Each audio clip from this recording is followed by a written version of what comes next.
Hello guys, welcome to another video of our channel. Today we are discussing about transformation. As you can know, transformation কি? Transformation সম্বন্ধে তোমাদের মোটামুটি সবারই কম বেশি একটা আইডিয়া আছে। আজকে আমরা একটি বোর্ডের কোশ্চেনই সলভ করব। প্রথম সেন্টেন্সে দেখো, the humanoid robot Sophia is one of the newest sensation in the ICT world. Positive. মানব আকৃতির রোবট সোফিয়া আইসিটি ওয়ার্ল্ডে অন্যতম নতুন একটি সেন্সেশন। এটাকে আমাদের পজিটিভ করতে হবে।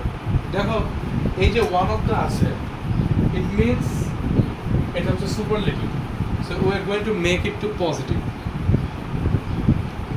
আচ্ছা, আমরা দেখি এটা আমরা পজিটিভ করতে পারি কিনা। আমরা লিখতে পারি ভেরি ফিউ। সুপারলেটিভ ডিগ্রিতে 3টা ডিগ্রি আছে, পজিটিভ, কম্পারেটিভ, সুপারলেটিভ। যখন মানুষের তুলনা হয়, কোনো কিছুর তুলনা হয়, সাইজ বলি বা পপুলেশনে বলি, তখনই কিন্তু এই ডিগ্রির ভূমিকাটা আসে। তো ওয়ান অফ দ্য নিউয়েস্ট হলে ভেরি ফিউ আসে।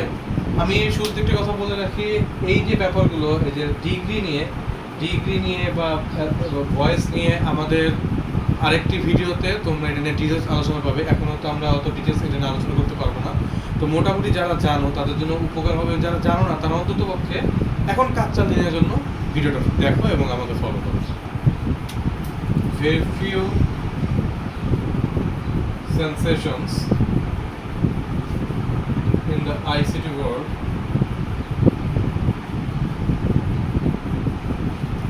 are as so new as the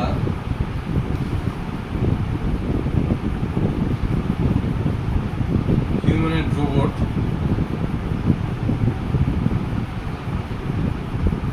Sophia. Very few sensations in the ICT world are so new as the humanoid robot Sophia. পৃথিবীতে হিউম্যানয়েড রোবট সোফিয়ার মতো খুব কম সংখ্যক রোবটই আছে যারা আইসিটি ওয়ার্ল্ডের নতুন সেন্সেশন। এটা হলো প্রথম সেন্টেন্স। দ্বিতীয় সেন্টেন্সে আসি আমরা। Honourable prime minister Sheikh Hasina met Sophia at the inaugural ceremony of the 4-day long digital world expo. আমি জানি তোমাদের অনেকে এটা পারো, অনেকে এত বড় সেন্টেন্স থেকে একটুখানি কনফিউজড হয়ে গেছে এটা পরে কীভাবে, কিন্তু আমি বলবো যে অন্যগুলো থেকে এটাতে মাথা ঘামানোর তেমনই জায়গা নাই। এটা খুবই ইজি। আমরা এটাকে প্যাসিভ করবো যে মাননীয় প্রধানমন্ত্রী শেখ হাসিনা সোফিয়ার সাথে ইনঅগ্রাল সেরিমনি, যেটা 4 দিন ব্যাপী হয়, ডিজিটাল ওয়ার্ল্ড এক্সপোতে দেখা করে। তো আমরা লিখতে পারি Sophia was made by Honorable Prime Minister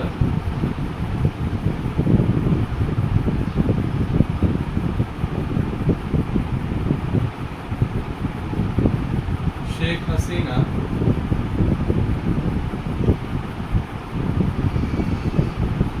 at the inaugural ceremony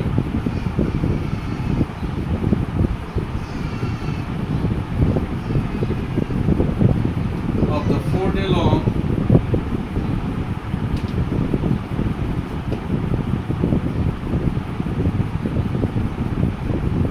digital world expo.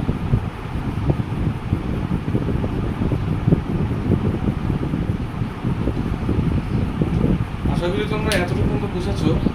আমি এখন বাকি যে 3টে এক্সাম্পল হচ্ছে সেটা এখন তোমাদের দেখাবো। এখন আসো আমরা দেখি পরের 3টি ট্রান্সফরমেশন। এখানে আমি লিখেছি the Hong Kong based robotics company develop Sophia 1.5 year ago। একে কমপ্লেক্স করতে হবে। হংকং বেসড কোম্পানি সোফিয়াকে 1 থেকে 1.5 বছর আগে তৈরি করেছিল। এখন কমপ্লেক্সটা আমরা কীভাবে করবো? ব্যাপারটা ইজি। আমরা কমপ্লেক্স থেকে কমপ্লেক্স করে চিন্তা করলে ব্যাপারটা কঠিন হয়ে যায়। Let's do it. আমরা এটা নিয়ে আসতে পারি সবার আগে। It is 1.5 year ago। অনেক আমাদের কোশ্চেন আসতে পারে ব্যাপারটা তো পাস্টে, কিন্তু আমি ইট ইজ লিখলাম কেন? ফার্স্ট কথাটা হচ্ছে যে ইট ইজ, ইট ওয়াজ, দুইটাই লেখা যায়। সেকেন্ড কথা, যেহেতু একটা পাস্ট আছে সেন্টেন্সে, আরেকটা পাস্ট টেন্স দেওয়াটা হচ্ছে গুরুজনটালি দোষ। এটা ইংলিশ গ্রামার এটা সাপোর্ট করে না। তোমরা তাও একটু দেখে নিতে পারো, এবং আমাদের পরের ভিডিওগুলোতে এগুলো নিয়ে আরও বিস্তারিত আলোচনা পাবা। আমাদের পরের ভিডিওতে আমরা ভোকাবুলারি নিয়ে কথা বলবো, বিভিন্ন বেসিক অ্যান্ড অ্যাডভান্স ওয়ার্ড নিয়ে কথা বলবো, and we will do a lot of things waiting for to be done. So it is 1.5 years ago when the Hong Kong based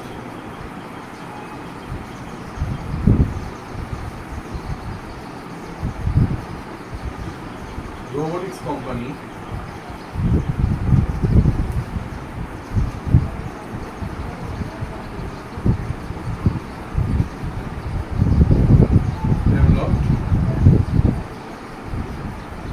Sophia.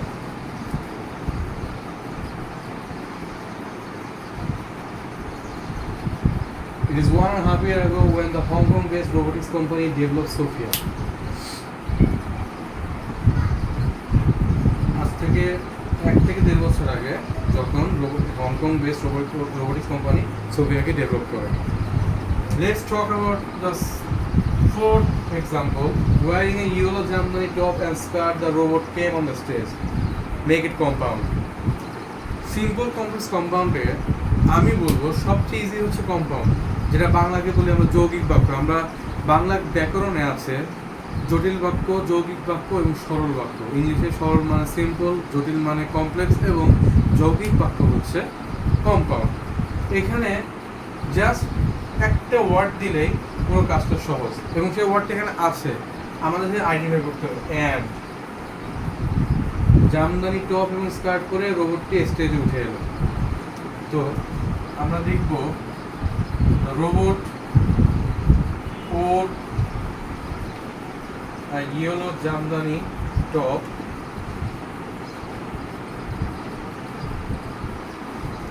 and skirt and came on the stage.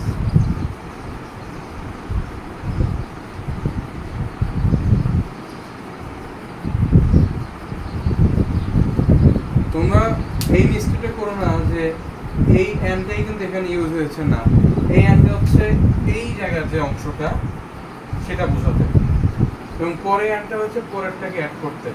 আবার কেউ এটা বুঝো না যে এখানে তো দুটো past tense একসাথে লেখা হয়েছে, না, এটা যুগপতভাবে ঘটেছে। This two things happen simultaneously. এর জন্য এখানে আলাদা কোনো পাস্ট টেন্সের প্রয়োজন নেই, পুরোটা একটা past tense. The robot wore a yellow Jamdani top and a skirt and came on the stage. Last যেটা আছে, what an enthusiasm the robot generated among the youth. Make it affirmative.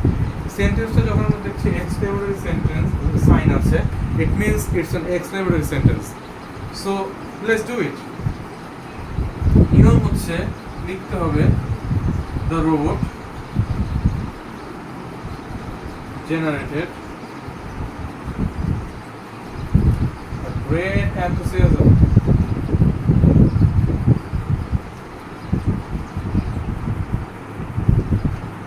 among the youth.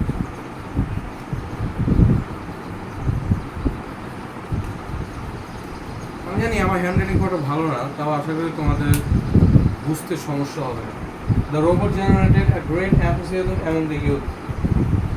এখানে দেখো what an enthusiasm the robot, এই ধরনের word থাকলে, এই ধরনের pattern থাকলে তখন এটা জায়গায় যখন আমরা ট্রান্সফর্ম করতে যাবে অ্যাফার্মেটিভকে, তখন গ্রেট ওয়ার্ডটি ইউজ করতে হবে। So that's all for today, I will see you next time. Till then, good by.